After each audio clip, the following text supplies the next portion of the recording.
went to the dictionary and I wanted to understand what transformation is about in the dictionary, and I got to these words: alteration, change, modification, adjustment, revision, adaptation.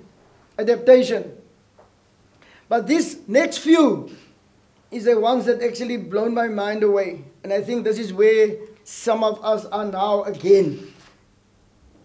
The meaning they gave for transformation here is revolution, rebellion, uprising, mutiny, riot. So we only wanted change, and now they forced us back to things that is deep inside of us that we don't want to go to.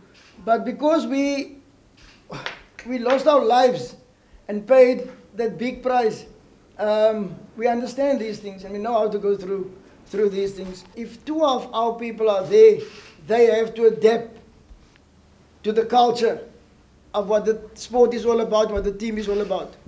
So when those players make it, and when they get out of the system after a few years, they don't know who they really are at the end. They have changed so much just to be there. And those things cause such a lot of pain.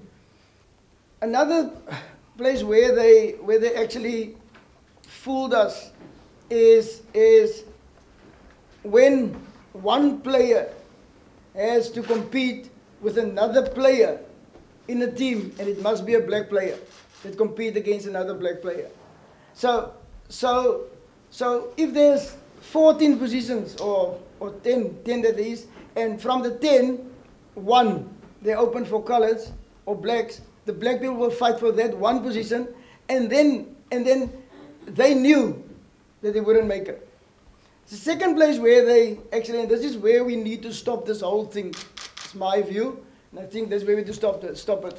We must go to SARU and say, no contracts for players that's still in school. Because what they're doing at the moment, they buy our best black players and they center them in one place.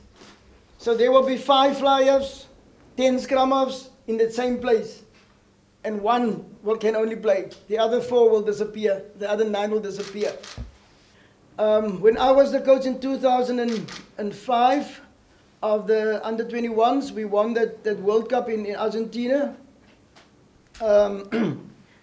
We started that against New Zealand in the semi-final, Australia in the final, with 9 players in the starting lineup of color. One of the players, Tabang Molefe, was the player of the tournament worldwide, the best player of the tournament.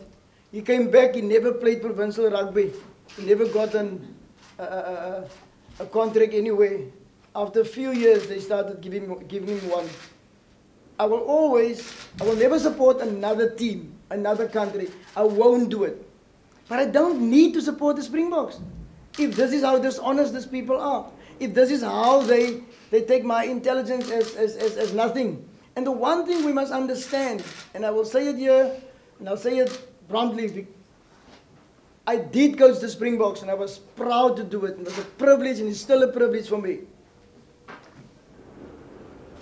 But I'm still black. And whenever they take our black people for granted, or abuse us, or think because of our color we're stupid, I can't keep quiet. I just can't keep quiet. I just can't see that things go the way it goes. People ask me numerous times in the past few weeks to select the team. I will never do it because I want to support the team that the coach selects. But there's no way that he can think because I'm black, I'm stupid. And it's a sorry sight that sport can actually build a nation. And in our nation, it's definitely rugby. In Argentina, you can do it, it can be soccer. But here, it will definitely be rugby. So the one thing that you can use to build a nation, you use actually to pull the nation apart. We're taking away the All Black Games from Cape Town. Because too many black people in Cape Town are shouting for the All Blacks. Shouldn't we use that as an alarm bell to say, hey, why are these people shouting for for the All Blacks and try to fix those kind of things so that we can convert those people and say, hey, we are here for you.